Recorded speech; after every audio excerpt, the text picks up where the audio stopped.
The pineal gland is a neuroendocrine transducer, secreting melatonin responsible for physiological circadian rhythm control.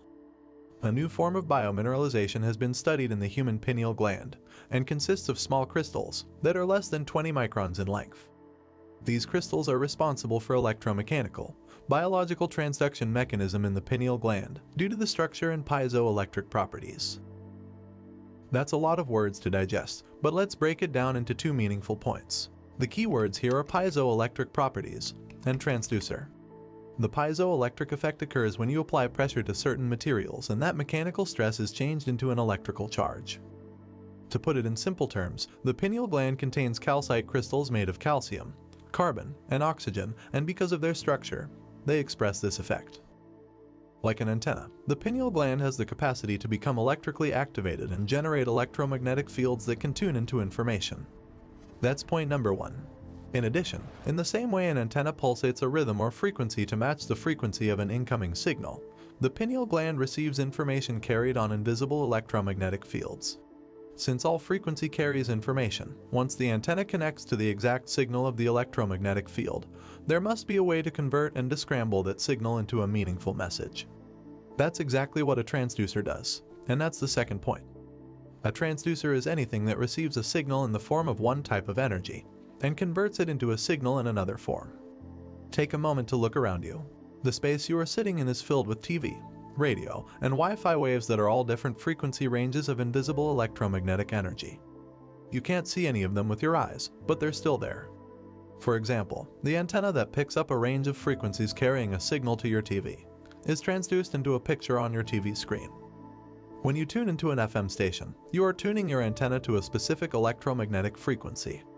The information carried in that frequency range is then transduced into a coherent signal, which is the music you hear with your ears. The study I quoted says the pineal gland is a neuroendocrine transducer, capable of receiving and converting signals within the brain. When the pineal gland acts as a transducer, it can pick up frequencies above our three-dimensional space-time, sensory-based reality. Once the pineal gland is activated, it can tune into higher dimensions of this space and time, and like a TV, it can then turn the information carried on those frequencies into vivid imagery and surreal, lucid, transcendental experiences in our mind, including profoundly heightened multisensory visions beyond our vocabulary. For the pineal gland to become activated, some important things must happen. I will address them now. 1. The piezoelectric effect. Critical to creating the piezoelectric effect in the pineal gland are the calcite crystals mentioned above. Remember, these are very tiny crystals, approximately 1 to 20 microns in length. To put this in context, their size can range anywhere from 1/100th to 1/4 the width of a human hair. For the most part they are octahedron, hexahedron, and rhombohedron in shape. The purpose of the breathing technique we do before many meditations is to pull the mind out of the body by liberating potential energy stored as emotions in the lower 3 energy centers. As we inhale and contract those intrinsic muscles, follow our breath from the perineum all the way up our spine to the top of our head, and then hold our breath and squeeze those muscles more. We're increasing intrathecal pressure. This is the internal pressure created when you push up against your insides. For example, when you hold your breath and lift something heavy. The word piezoelectric is derived from the Greek words piezein, which means to squeeze or press, and piezo, which means to push. When you do this, you are pushing cerebrospinal fluid up against the pineal gland, exerting mechanical stress on it. This mechanical stress translates into an electrical charge, and it's this exact action that compresses the stacked crystals in the pineal gland and creates a piezoelectric effect. The crystals of the pineal gland generate an electric charge in response to the stress you're applying. One of the unique characteristics of the piezoelectric effect is that it's reversible, meaning that the materials exhibiting the direct piezoelectric effect, the crystals, also exhibit a converse piezoelectric effect. Once the crystals in the gland are compressed and are creating an electrical charge, the electromagnetic field that is emanating from the pineal gland causes the crystals in it to stretch as the field increases. When the crystals generating the electromagnetic field reach their limit and can stretch no further, they contract and the electromagnetic field reverses direction and moves inward toward the pineal gland. When the electromagnetic field reaches the pineal gland crystals, it compresses them again, producing yet another electromagnetic field. This cycle of expanding and reversing the field perpetuates a pulsating electromagnetic field. When we inhale through our nose and at the same time squeeze our intrinsic muscles, we accelerate the cerebrospinal fluid into the brain. As we follow the movement of energy to the top of our head, then hold our breath and squeeze, we are increasing intrathecal pressure. The increased pressure moves the cerebrospinal fluid from the fourth ventricle, through a small canal into the third ventricle. At the same time, fluid traveling around the cerebellum compresses the crystals of the pineal gland. By increasing the intrathecal pressure, you funnel a greater volume of fluid into the chamber of the third ventricle, as well as from the space around the cerebellum. So when you hold your breath and squeeze, this extra volume of fluid exerts pressure from both directions up against the crystals, causing them to compress and create the piezoelectric effect. Now the pineal gland becomes a pulsating antenna, capable of picking up subtler and subtler, faster electromagnetic frequencies. This is the first event that must take place to activate the pineal gland. 2. The pineal gland releases its metabolites. On the surface of the pineal gland are tiny hairs called cilia, Latin for eyelashes. The action of the accelerated fluid moving faster than normal through the chambers of the ventricular system tickles the tiny hairs, which overstimulates the pineal gland. Because the pineal gland is shaped like a phallus, the stimulation produced by the acceleration of fluid moving past it, combined with the electrical activation created by an increase in intrathecal pressure in a closed system, causes the gland to ejaculate some very profound, upgraded metabolites of melatonin into the brain. The tiny cilia of the pineal gland become stimulated as the cerebrospinal fluid accelerates through the ventricular system. 3. Energy is delivered directly to the brain. Much like sending a rocket ship into space, overcoming gravity to get it off the ground is the part that requires the most energy, so to move that energy from our lower centers demands a great deal of intensity and effort. As you know by now, every time you perform the breath, you send charged particles up the spinal column. As these particles increase in velocity and acceleration, they create what's known as an inductance field. This inductance field reverses the flow of two-way information that typically facilitates communication from the brain to the body, and the body to the brain. Much like a vacuum, the inductance field draws the energy from those lower centers, energy involved with orgasm, consumption, digestion, fight or flight stress, and control, and delivers it directly to the brain stem in a spiraling motion. As the energy travels up through each vertebra, it passes the nerves that run from the spinal cord to different parts of the body, and some of that energy is then transferred through the peripheral nerves that affect the tissues and organs of the body. The current that runs along these nerve channels activates the body's meridian system, resulting in all the other systems of the body getting more energy.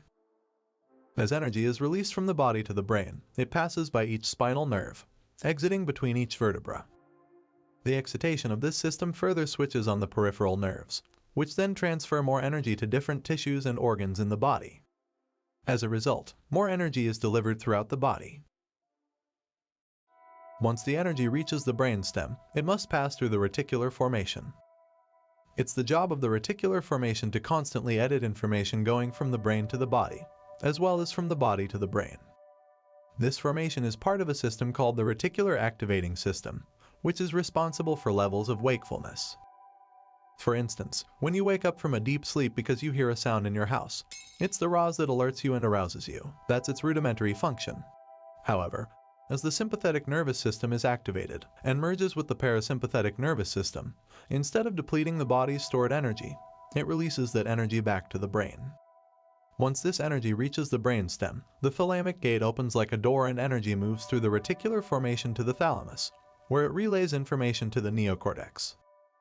Now the reticular formation is open, and you experience greater levels of awareness. In a sense, you become more conscious and awakened. Think of the thalamus as a big train station with tracks leading to the higher centers of the brain. That's how the brain goes into gamma brainwave patterns. Right between each thalamus located in the midbrain sits the tiny pinecone-shaped pineal gland, facing the back of the brain. As a side note, there are two individual thalami in the midbrain, one on each side, which feed each hemisphere in the neocortex. The pineal gland sits right between them facing the back of the brain. When the energy reaches each thalamic junction, remember the thalamus is like a relay station to all other parts of the brain. These thalami send a message directly to the pineal gland to secrete its metabolites into the brain. The effect is that the thinking neocortex becomes aroused and goes into higher brainwave patterns, like gamma. The nature of those chemical derivatives of melatonin relaxes the body and at the same time awakens the mind. When energy moves from the body to the brain, A torus field is created around the body. When the pineal gland becomes activated, a reverse torus field of electromagnetic energy moving in the opposite direction draws energy through the top of the head, into the body, from the unified field. Since energy is frequency, and frequency carries information, the pineal gland transduces that information into vivid imagery. When your pineal gland is awakened, because it is picking up higher frequencies, these higher energies alter the chemistry of melatonin. The higher the frequency, the greater the alteration.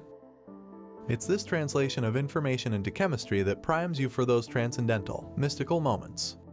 This is why I like to call the pineal gland an alchemist, because it transmutes melatonin into some very profound, radical neurotransmitters. As higher frequencies and higher states of consciousness interact with the pineal gland, one of the first things to happen is that these frequencies transmute melatonin into chemicals called benzodiazepines. Benzodiazepines are a class of drugs, from which Valium is created, that anesthetize the analytical mind, so all of a sudden the thinking brain relaxes and stops analyzing. According to functional brain scans, benzodiazepines suppress neural activity in the amygdala, the brain's survival center. This limits chemicals that cause you to feel fear, anger, agitation, aggression, sadness, or pain. Now your body feels calm and relaxed, but your mind is awakened. Another chemical created from melatonin produces a class of very powerful antioxidants called pinolines. Pinolines are important because they attack free radicals, which harm your cells and cause aging. These antioxidants are anti-cancer, anti-aging, anti-heart disease, anti-stroke, anti-neurodegenerative, anti-inflammatory, and antimicrobial. That's a perfect formula to upgrade melatonin's normal role as an antioxidant to the role of a supercharged antioxidant that further restores and heals the body to a greater degree than the melatonin molecule normally does. If you take that molecule and tweak it again into a cousin of melatonin, you find the same chemical that makes animals hibernate. When melatonin, which makes us sleepy and dreamy, alters just slightly into this more powerful molecule, it carries a message to extend rest and repair even further. Because the body is no longer the mind, we temporarily lose our interest in the outer world, and because we have no biological drives and aren't distracted with bodily needs, we're able to move more fully into the present moment and go deeply within. If you take that molecule and advance it yet again, you produce the same chemical found in electric eels, a phosphorescent, bioluminescent chemical that amplifies energy in the nervous system. This chemical can be powerful enough to cause a significant shock. Just imagine an electric eel that literally lights up with energy when it gets stimulated. That's what happens in the brain when it gets activated. Not only does this phosphorescent, bioluminescent chemical increase the energy in the brain, but it enhances the imagery the mind internally perceives so that everything looks as though it's made of vivid, surreal, luminescent light. As a result, people have reported experiencing colors they've never seen before, because they exist outside their known experience of the visible light spectrum. These colors appear as profound, otherworldly glowing lights in a technicolor, lucid, opalescent world of suspended beauty. Everything appears as if it's emitting beautiful light made of vivid, radiant energy that you can feel. Alter melatonin one more time and you produce the chemical dimethyltryptamine, one of the most powerful hallucinogenic substances known to man. When ayahuasca or other plant chemicals containing this molecule are ingested, the body receives only DMT. But when the pineal gland is activated, it receives the whole blend of aforementioned chemicals, and this causes some very profound inner experiences. Some of these experiences have been reported to create profound time dilation, where time appears infinite. Time travel, journeys to paranormal realms, visions of complex geometric patterns, encounters with spiritual beings, and other mystical interdimensional realities.